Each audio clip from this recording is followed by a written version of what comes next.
नमस्कार, city centre show में आपका स्वागत है। मुंबई से मैं हूं पूजा भारद्वाज। इस वक्त मैं वेस्टर्न एक्सप्रेस हाईवे पर हूं, स्काई वॉक पर हूं और आपको तस्वीरें हम दिखा दें। सितंबर का महीना है, तेज बारिश इस वक्त मुंबई में हो रही है और उसका असर आप देखें ट्रैफिक पर किस तरह से पड़ा है। लंबा जाम। अगले 48 घंटों के लिए मौसम विभाग का अनुमान है कि नॉर्थ कोंकण, मुंबई, ठाणे, पालघर यहाँ पर तेज बारिश होगी और इसका असर मुंबई में आप देखें बीते कुछ घंटों से तेज बारिश हो रही है मुंबई में और सबसे बड़ी ट्रैफिक की समस्या यहाँ पर नजर आती है बारिश के दौरान और दिखनी शुरू हो चुकी है। वेस्टर्न एक्सप्रेस हाईवे पर एक लंबी कतार आपको गाड़ियों की दिख रही होगी, रेंगती हुई गाड़ियाँ। घंटों लोग ट्रैफिक जाम में फंसे हुए हैं।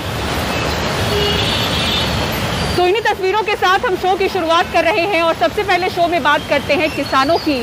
करनाल में आज किसानों ने मिनी सचिवालय का घेराव किया। जब वो मिनी सचिवालय की ओर बढ़ रहे थे तब प्रशासन ने उन्हें बीच रास्ते पर रोका, लेकिन हजारों किसान पुलिस का घेरा तोड़कर आगे बढ़ गए और मिनी सचिवालय के पास वो बैठ गए हैं। वो कह रहे हैं कि जब तक उनकी मांग नहीं मानी जाती है वो नहीं हटेंगे।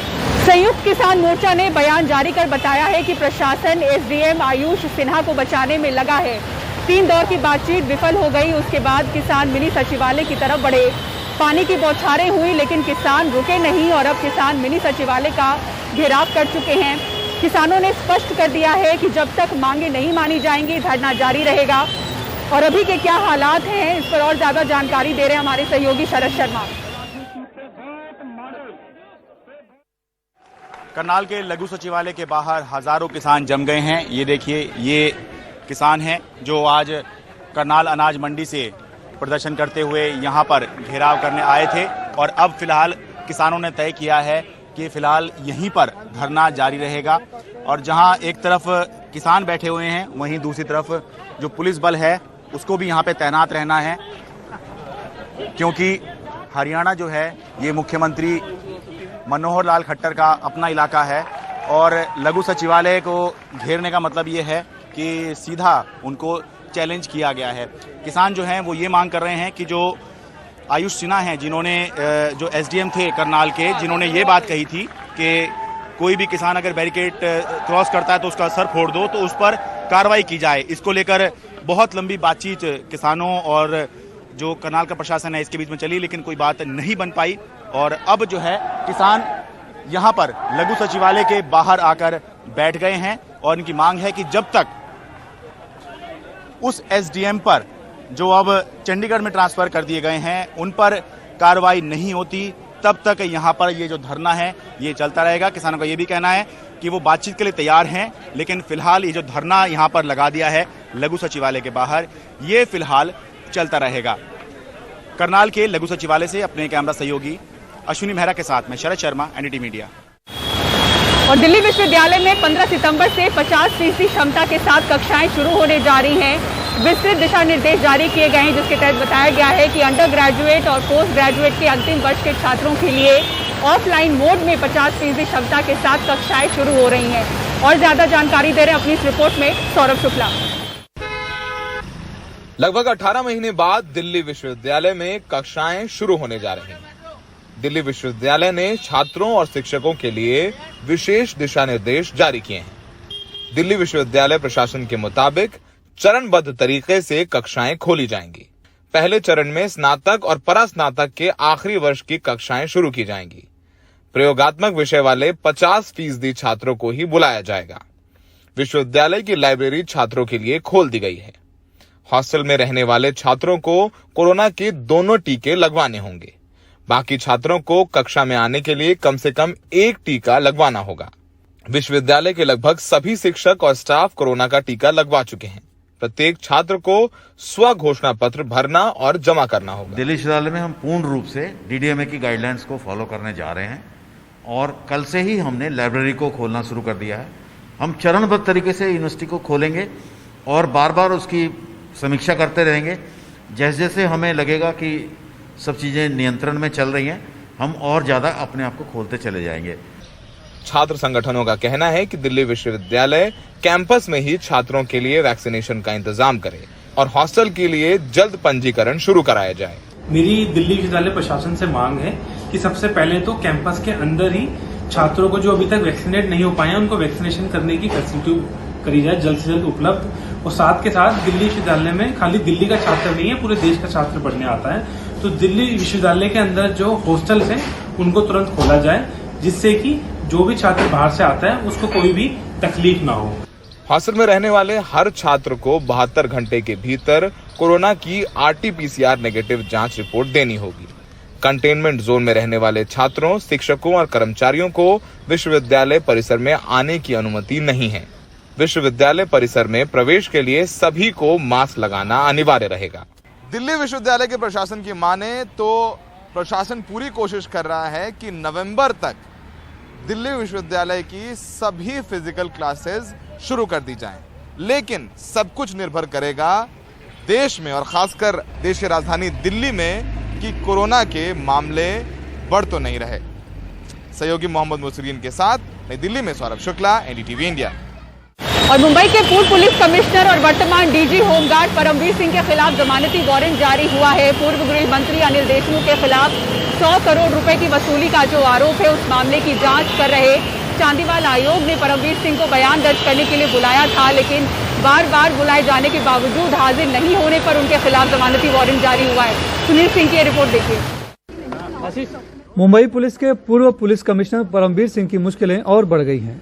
बार बार बुलाने के बाद भी जांच आयोग के सामने हाजिर न होने से नाराज चांदीवाल आयोग ने उनके खिलाफ वारंट जारी कर दिया है। ये आयोग पूर्व गृह मंत्री और NCP नेता अनिल देशमुख के ऊपर 100 करोड़ रुपए वसूली के आरोप की जांच कर रहा है। आज स्ट्रेट वे बेलेबल वारंट उनको इशू हुआ है। कमीशन ने काफ़ी उनको चांस दिया हुआ था। इसके पहले 11 जून, उसके बाद 22 जून और बीच में लगभग 6-7 डेट्स के ऊपर चांस दिया गया हुआ। परमवीर सिंह के खिलाफ जमानती वारंट के साथ ही 50,000 रुपए का बॉन्ड भी भरने का आदेश दिया गया है। आयोग ने महाराष्ट्र के DGP को आदेश दिया है कि वो वारंट को तामील करने के लिए किसी उच्च स्तर के अधिकारी को नियुक्त करें।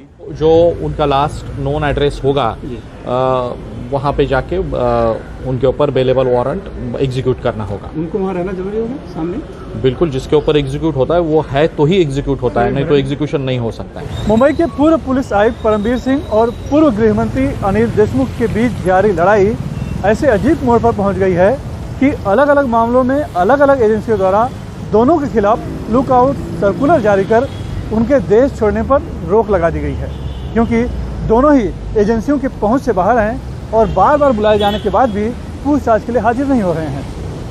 मुंबई से कैमरामैन अशोक महाडी के साथ सुनील सिंह, NDTV इंडिया के लिए। मुंबई में पेंगुइन पर किए जा रहे खर्च को लेकर किस तरह से विपक्ष उठा रहा है सवाल, आपको बताएंगे। पूरी खबर एक ब्रेक के बाद देखते रहिए सिटी सेंटर शो।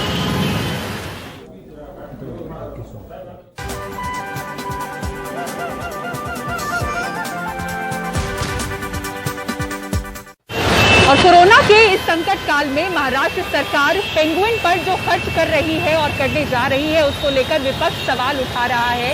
मुंबई के रानी बाग में 7 पेंगुइन लाई गई हैं और बताया जा रहा है कि BMC 3 साल में उन पर 15 करोड़ रुपए खर्च करने जा रही है, जिसको लेकर विपक्ष सवाल पूछ रहा है।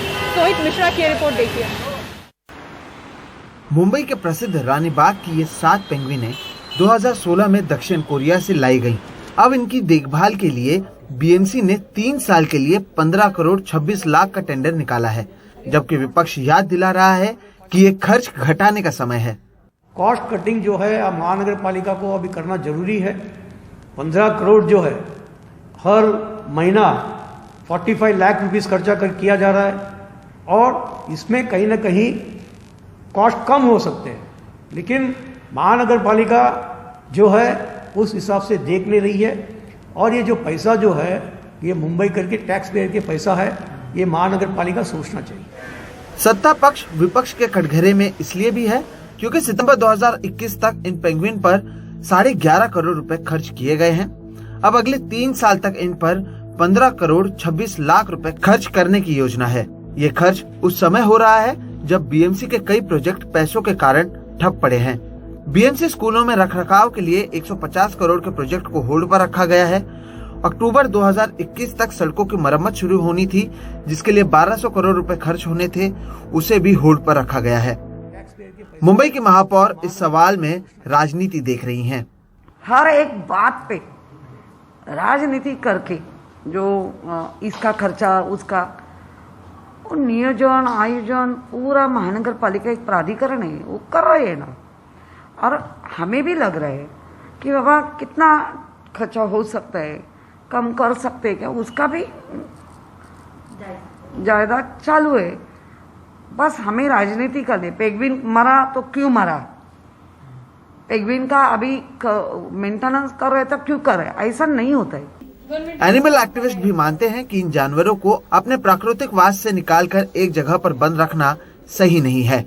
इतने करोड़ों रुपए जो हम इनके अपकीप में खर्च कर रहे हैं, इससे अच्छा अगर हम यही पैसे वाइल्ड लाइफ कंजर्वेशन यानी कि जो हमारी भारतीय वन्य जीव हैं जो जंगल में हैं, उनके जंगल में रहने के संरक्षण के लिए अगर हम खर्च करें तो कितना बेहतर होगा।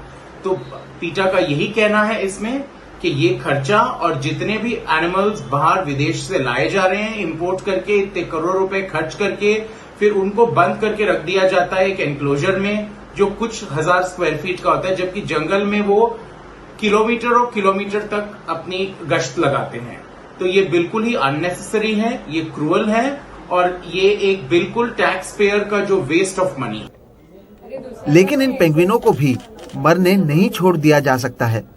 सबसे अहम सवाल यही है कि क्या इन पेंगुइनों को यहाँ प्राकृतिक माहौल सुलभ नहीं कराया जा सकता जिसमें उन पर अतिरिक्त खर्च ना हो, या फिर 15 करोड़ के इस बजट से पेंगुइनों का ही नहीं कुछ और लोगों का भी भला करने का इरादा है। मुंबई से राजेंद्र दयालकर के साथ सोहित मिश्रा, एनडीटीवी इंडिया। और सिटी सेंटर शो में फिलहाल इतना ही। मुंबई के जोगेश्वरी से पूरी टीम को दीजिए इजाजत। खबरों के लिए देखते रहें एनडीटीवी इंडिया। नमस्कार।